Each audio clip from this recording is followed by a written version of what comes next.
Good morning student, BA BEd third year class में welcome है। तो कल हमने किया था अकबर की विजयों के बारे में। तो कल हमने कंटिन्यू, कल को जो हमने किया हुआ था उसको आज हम कंटिन्यू कर रहे हैं। तो नेक्स्ट है उनकी जो चित्तौड़ की विजय के बाद आता है गुजरात की विजय। ओके, कौन सा पॉइंट आता है? गुजरात की विजय। और ये विजय अकबर ने प्राप्त की थी 1573 ईस्वी में। किसमें? 1573, 1573। तो जो गुजरात था वो पश्चिम भारत का एक धनी प्रांत माना जाता था और ये अरब सागर के किनारे होने के कारण व्यापार का भी एक प्रसिद्ध केंद्र था अकबर के टाइम पीरियड में।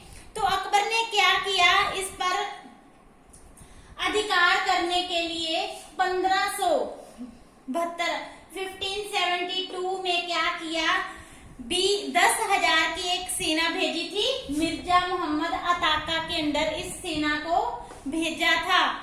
परंतु क्या है, और स्वयं भी सेना के पीछे गया था। उस समय जो गुजरात का शासक था वो था मुजफ्फर शाह। कौन था?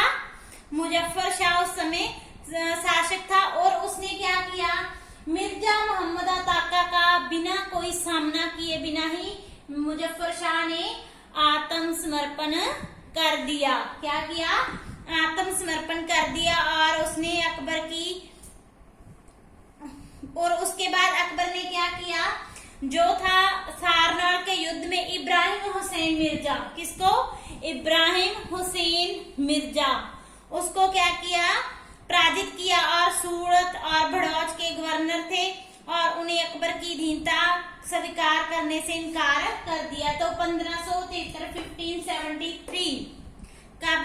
1573 में सूरत के नगर पर मुगलों ने अधिकार कर लिया। तो अकबर क्या करता है, मिर्जा अजीज कोका को वहां का गवर्नर, गुजरात का गवर्नर नियुक्त कर देता है और आप खुद यहाँ स्वयं वापस अपनी राजधानी लौट आता है। Okay, clear? तो उसके आने के, अकबर के वापस आने के कुछ समय बाद ही क्या है, गुजरात में दोबारा या पुनर्गठबंधन की स्थिति उत्पन्न हो जाती है।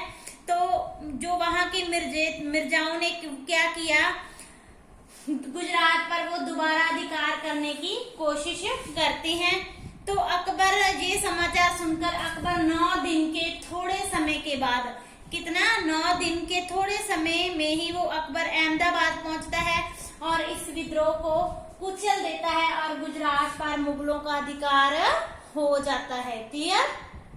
उसके बाद आता है बिहार और बंगाल की विजय। बिहार और बंगाल की विजय। उस समय बिहार और बंगाल पर जो शासक शासन कर रहा था उसका नाम था दाऊद खां। वो एक अभिमानी सम्राट था। उसका पिता था, उसके अकबर के साथ अच्छे संबंध थे। परंतु जो दाऊद खां था अभिमानी था और उसने मुगलों के जमानिया दुर्ग पर अधिकार कर लिया था। जो फेमस दुर्ग था मुगलों का, उसका नाम था जमानिया। उस पर किसने अधिकार कर लिया था? दाऊद खां ने। तो उसने अकबर से शत्रुता मूल में ले ली थी। तो अकबर क्या करते हैं, मुनीम खां को भेजता है दाऊद खां पर आक्रमण करने के लिए। किसको भेजता है? मुनीम खां को। और मुनीम खां क्या करता है, समस्त बंगाल को भी जीत लेता है। इसको तो हरा देता है और पूरे बंगाल को भी मुनीम खां जीत लेता है। और मुनीम खां को अकबर बंगाल का गवर्नर नियुक्त कर देता है।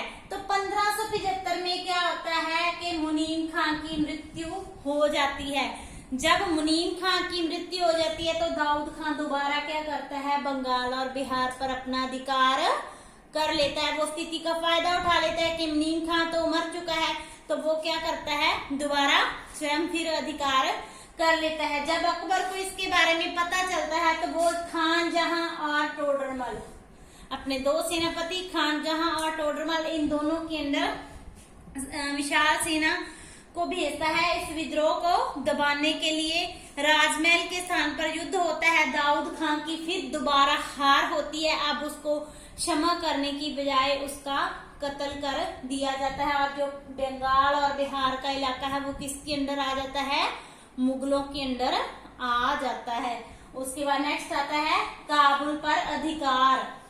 तो 1585 तक जो अकबर ने काबुल पर कोई अधिकार नहीं किया, क्योंकि उस टाइम पीरियड तक 1585 तक जो उसका सौतेला भाई था जिसका नाम था मिर्जा मोहम्मद हकीम, क्या था, मिर्जा मोहम्मद हकीम, वो काबुल पर अधिकार कर रहा, शासन कर रहा था। तब तक अकबर ने उस पर कोई आक्रमण नहीं किया, परंतु 1585 में क्या था, मिर्जा मोहम्मद हकीम की मृत्यु हो गई, तो अकबर ने उसके पुत्रों को काबुल ना देकर वो स्वयं काबुल पर अधिकार कर लेता है और इसको मुगल साम्राज्य में शामिल कर लेता है।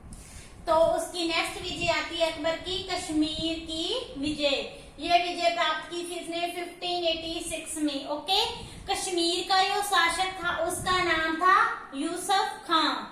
तो कश्मीर पर आक्रमण करने के लिए अकबर किसको भेजता है, राजा भगवान दास को भेजता है, परंतु यूसुफ खां क्या है, वो उसकी अधीनता स्वीकार नहीं करता, मतलब कि आत्मसमर्पण करने की बजाय यूसुफ खां राजा भगवान दास को भारी भेंट देनी स्वीकार कर लेता है। परंतु अकबर इस कश्मीर को अपने अंडर लाना चाहता था, तो उसने राजा भगवान दास की सहायता के लिए भेजता है कासिम खां को। तो दूसरी बार क्या है, यूसुफ खां को जो मतलब भारी भेंट नहीं दे सकता, अब उसकी दाल नहीं खलती, तो उसको आत्मसमर्पण करना पड़ता है। तो इस तरह कासिम खां के अंदर वो कश्मीर को मुगल साम्राज्य में मिला लेता है। उसके बाद आता है नेक्स्ट है सिंध की विजय। ये विजय प्राप्त की थी उसने 1591 में, और जो सिंध का शासक था उसका नाम था जानी बेग। और सिंध पर आक्रमण करने के लिए अकबर खान खाना अब्दुल रहीम को भेजता है, और जो अब्दुल रहीम उस समय जानी बेग के साथ उनकी घमसान लड़ाई होती है, जिसमें जानी बेग की पराजय होती है और सिंध पर किसका आक्रमण होता है, मुगलों का आक्रमण करके अधिकार हो जाता है। और उसके बाद आता है कंधार विजय, जो कंधार पर विजय प्राप्त की थी 1595 में। तो जब अकबर ने काबुल और कश्मीर पर अधिकार कर लिया था, तो काबुल पर अधिकार करने के पश्चात जो अकबर था उसको उत्तर पश्चिम में जो भयंकर कबीले थे वो उसको तंग करने लगे। तो अकबर ने इनका विनाश करने का निश्चय कर लिया। तो इन कबीलों में जो सबसे शक्तिशाली था वो था यूसुफ जाई कबीला। तो इस कबीले का विनाश करने के लिए अकबर भेजता है बीरबल और जैन खां को।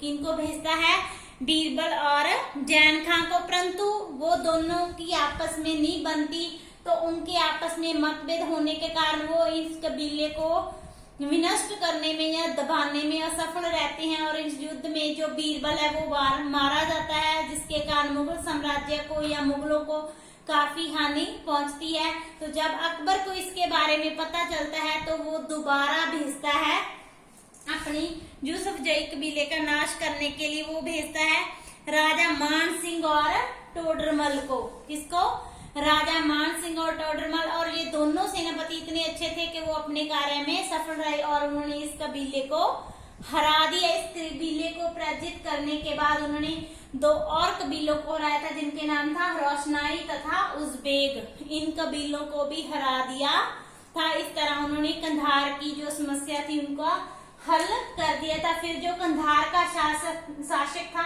मुजफ्फर हुसैन खां, कौन था, मुजफ्फर हुसैन, उसकी जो ईरान का शासक था शाह उसके साथ बनती नहीं थी, तो उसने क्या किया, मुजफ्फर हुसैन ने अकबर की अधीनता स्वीकार कर ली और कंधार मुगल साम्राज्य में मिला लिया गया।